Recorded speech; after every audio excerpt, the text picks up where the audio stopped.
Mental hell. Yo, what's going on? It's someone that's someone, and welcome back to today's report. Today's report was sent in by Nicholas. When this happened, Sunday, November 24th, 2019. The drugs used, DXM and chlorpheniramine, aka triple C's, at a dose of 64 tablets, which is 1,920 milligrams of DXM. The route of administration, orally, gender, male, weight, 185 pounds, age, 20, height, 5'9". For his prior experience, he notes, regular user 3 to 4 months prior, taking it every day for 3 weeks, up to 480 milligrams per dose. Relapsed after Marine Corps boot camp and would take between 480 milligrams to 960 milligrams every day for over a week straight with heavy caffeine, from Bang and Rain energy drinks, and alcohol consumption. For his setting, he notes, parents' home, Northeast Ohio, and on the way to a Cleveland Browns game with my father, my brother, and my now ex-girlfriend. For his set, he notes, Dextromethorphan was my panacea for pain, and it will always hold some of the strongest memories I have in my time here on this planet. It was a mask for my ignorance, a boost of my self-esteem for my relationships, but most importantly, it was the devil, the monster that knew all my biggest fears, amplified to tear me apart from the inside. 2 years ago, I was extremely depressed, and I did not want to leave home again after coming back from Paris Island, where I spent 3 months embodying and learning the ways of being a modern-day leatherneck. I had to use DXM as a way to increase self-confidence and work harder, since it actually affected me more positively in my work life instead of making it worse. But due to my addictive personality and the fact that I was lying to myself in terms of great things I was going to accomplish by joining the military, my DXM use became my nemesis. I thought it brought me happiness and all of my self-pity, but I was only covering up my weaknesses, and it ended up being my ultimate downfall. I abused cough medicine every day for 3 straight weeks before I left for boot camp on August 19th, 2019, and I kept this a secret from my family, friends, and girlfriend at the time. Honestly, it surprises me to this day that none of them even question if I was using drugs at that time, since the substance dilates your pupils and, like marijuana, clearly runs them. I just hid it so well though, and the drug gave me all the energy in the universe to feel happy and not give a damn for the damage it was doing to my body. After I returned home from boot camp on November 16th, 2019, I had already made up my mind, even before coming home, that I was going to start taking DXM again. Heck, I was even going to take it for my workouts, since it essentially was a stimulant for my experiences. I was disoriented from intense drug use prior to November 24th when the story takes place. I knew my life was already falling apart at this time, since I was going through the worst year of my life, and thought the best way to escape from my own reality was through cough medicine.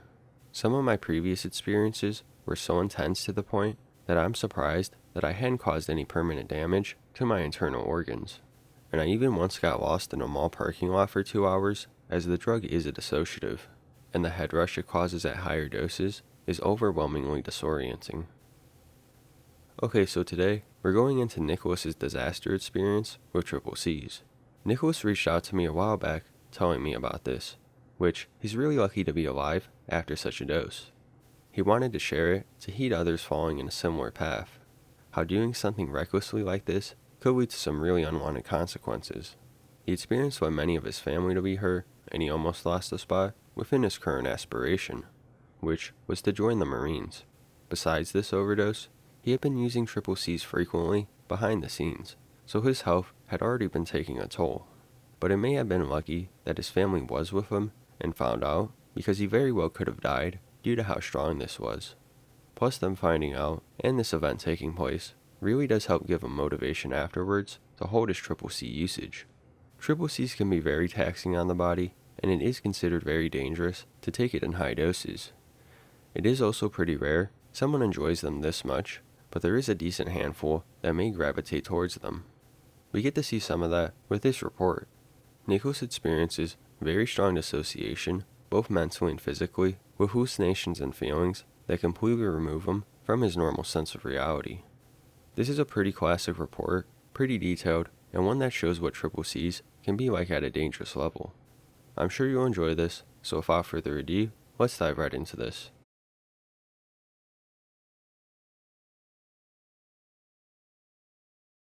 On Sunday, November 24th, 2019, before I was supposed to head off to Marine combat training, after 10 days of boot camp leave came to an end, I was extremely stressed out about leaving my family, friends, and girlfriend for a long period of time.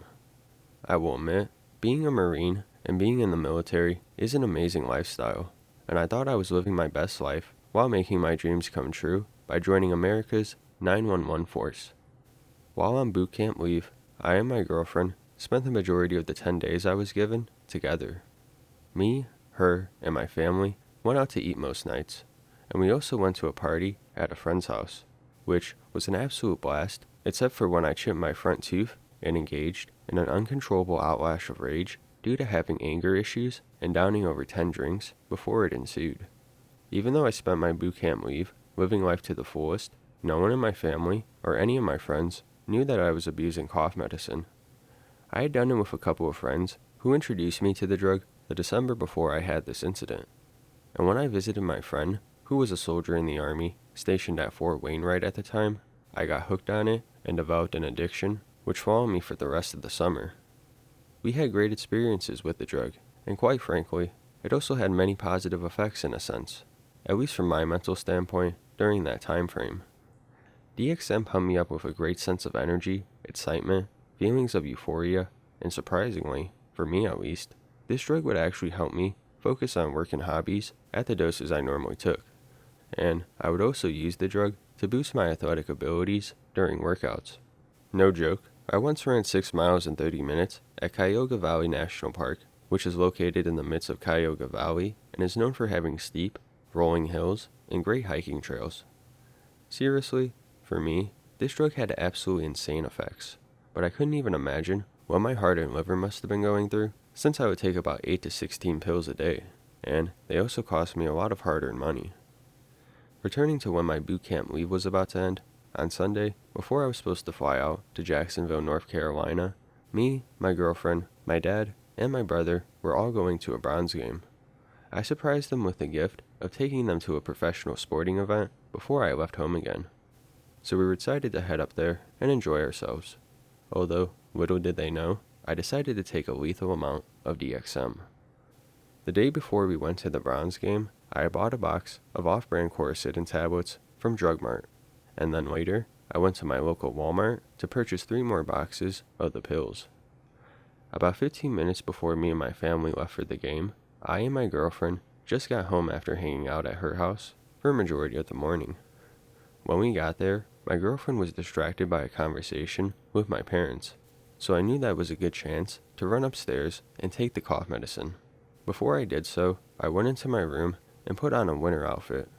I needed to show off my pride as a Browns fan with a new sweatshirt I had bought, so I got decked out in brown and orange for the occasion. Afterwards, with my stuff, which was all in a drawstring bag, I ran into the bathroom, closed the door and locked the door, and turned on the bathroom fan. I did this so it would hinder the noise the aluminum packaging sheets would make as I would take the pills out of the boxes. I grabbed the grocery bag with 4 boxes of cough medicine out of the drawstring bag and placed them on the shower wall next to the toilet. While sitting in front of the mirror, I opened up every box, popped each pill out of the metal packaging, and placed them in front of me as one large grouping of red pills. Once I had all 64 sitting there in front of me, I stuffed all of the trash away in the grocery bag, and then all of it into my drawstring bag. I sat there for about 2 minutes, hesitant to take all of them and extremely nervous. I knew it wasn't a smart idea, and I thought if my family found out that I was doing this to myself, I would never hear the end of it, and it would add to the disappointment they had felt about me already being a college dropout and not making good decisions only a couple days prior. The consequences were not enough to persuade me otherwise, and after all those thoughts, I still ended up popping them into my mouth, struggling to get them down as my throat was already constricted from the nervousness that was already rattling me, all until they were gone, and then hid the trash from the medicine deep into my bedroom closet. I wasn't sure if I had just wanted an astronomical experience, or if I was attempting to commit suicide. But either way, I felt completely hopeless on the inside, and the emptiness I felt before this day was unrelenting. Before I knew it, I was in for a wild ride, one that would change my life forever. After I came back downstairs, I told everyone that I was ready to go, and so we all got into my mom's Chevy Equinox and headed out to the game. My dad needed to stop for gas on the way, and so while I and my girlfriend were sitting in the car at the gas station, I looked at her, grabbed her hand, and told her I loved her. I really meant that, as we had an absolutely amazing relationship, but I was also paranoid from the thought of what was about to happen to me and the horror I would see in their eyes as the drug would start to take over my body. She was the girl I wanted to marry one day, and I didn't want to give her a reason to have second thoughts about our togetherness. I was just so emotional at this moment, but I knew that the trip I was about to have would be the start of the end for me and her. After my dad returned from the pump, we got back onto the road, and about 10 more minutes into the drive, we got onto the highway. Once we were on the highway, I took out my phone and started watching YouTube videos to pass the time before we got to downtown Cleveland. I decided to watch videos of Marine Corps boot camp, just to recall the memories I had of when I was going down on Paris Island. The drug gave me intense feelings of euphoria, and thinking of memories that instilled a sense of pride in me felt many times stronger whenever I was high on DXM. At this point, the effects started kicking. I felt very energetic, and everything in my sight was turning brighter and more colorful. I was actually feeling pretty comfortable for the most part, and I falsely believed that I was going to be fine and I was going to be able to control my high, until about 20 more minutes passed. When my dad was driving around the stadium looking for parking, I started to notice that this was not turning to be so good. My vision started becoming wavy and disoriented, almost like my vision was shrinking slightly, and my left leg was as stiff as a tree trunk. I also was gripping onto my legs incredibly hard, and after me and my dad were conversing for about 20 minutes, I unnoticeably stopped talking for 5 minutes. I became lost in a wave of thoughts and an out-of-body episode where I stared at the road in front of the car and didn't blink whatsoever. My thoughts seemed so real that I completely forgot I was in a car moving at fast speeds. When we reached a parking garage and found a space, my father started to ask if I was alright. I couldn't respond coherently, and I was dead silent until I realized that I was in trouble. I didn't know where I was. I couldn't remember how I got to where I was, and I lost just about all sense of judgment. I couldn't even comprehend the other cars in the parking garage. They all appeared to be unknown creatures to me, like entities you see in a DMT breakthrough, but in a negative sense, because this was not enjoyable whatsoever. When I walked, I couldn't bend my left knee while moving, since it was completely stiffened, and after a couple of steps away from the car, I realized that I was aimlessly wandering through the garage while my family was asking me if I was okay. It took a mammoth effort for me to speak even just a few words, and when I finally realized that this experience was going to become many times worse, I started to panic and mumbled to my dad to take me to the hospital. We all got back to the car, and I laid my head on my girlfriend's lap. My dad called my mom, and when I heard my mom react after my dad told her I was overdosing on drugs, she started to cry and told him to get me home as quickly as possible so she can go to the hospital with us. When I looked into my girlfriend's eyes, her gaze was comparable to that of a man who just saw his dog run over by an 18-wheeler, tearful and melancholic, praying to God that I was going to live and telling me that she loved me. I found the strength to tell her that I loved her too, and from there, the chaos unraveled from my body. I knew they were disappointed in this choice I made, but they were scared for me and rushed me home as quickly as possible. My dad drove out of the parking garage and gunned it towards the highway. I looked into my brother's eyes while we were moving, and he was also sobbing, most likely thinking that he was going to lose his brother. Dad was on the phone with my mom, and she was distressed from what I could hear. Then, visual hallucinations started to show in this terror I was in. She tried to hold on to me to keep me relaxed, but suddenly, my brain entered the fight or flight mode, and I quickly shot up in my seat and started jumping between the trunk and the seat I was already in. Everyone was telling me to calm down and stop moving, but I had no control over my own body at this point. The distortions of my perception were comparable to that of a dream, and it felt as though I was flying amidst a sea of cars in a busy highway traffic of the land. Nobody knew what to do or what to say to calm me down, and my girlfriend was terrified as I came close to slamming my own body into hers at times. As my mom and dad told me long afterward, I also came close to shattering the right side window, and I couldn't even tell that I was pressing my legs up against the window as the drug caused countless subconscious movements and spasms all right next to me or on top of my girlfriend. I also started to scream at the top of my lungs too. It was a panic attack to the fullest extremities. Hell was all around my half-conscious state, and after about 20 more minutes, I lost recollection of anything that occurred once I become engulfed by the dissociation. About 8 hours later, I woke up in a hospital bed. When I looked into the white lights above my bed, it seemed as though I was dead, and I was awakening into a different life. My mind had gone completely numb, and I had no idea that I was still alive. I had even thought that I was possibly in heaven, or maybe I was abducted by aliens. After I was looking at the lights for about a minute, my vision started to return to normal, and then I looked around the bed. Nothing seemed real at first, like I was in a video game. All of the objects around me seemed fake, and I was all alone in my hospital bed, so it made me wonder why I was even there in the first place. Then, I looked down towards my crotch and noticed a blue tube extending from the area. It ended up being the catheter used to make sure I don't soil myself uncontrollably while under the anesthetics they provided me to calm my body down. While still attempting to comprehend the world around me, I attempted to move my limbs, but I was still in a state of paralysis. I could at least move my head to look around, but decided to just lay back and wait for understanding the world to come back to me. Seemingly out of nowhere, after my vision was almost back to normal, a nurse pops into sight from my right. It actually frightened me, and I was in such a dissociative state still that I had thought she was an unknown organism. Then, a doctor appeared from my left. At this point, they were simply looking over me, and I believe they needed to perform blood work for testing. However, because of the fear I was in, I started to panic and hopelessly rattled around in my bed. The medical staff told me to calm down, but I wasn't even thinking about listening to them. I somehow broke out of my restraints in the bed and quickly stood up.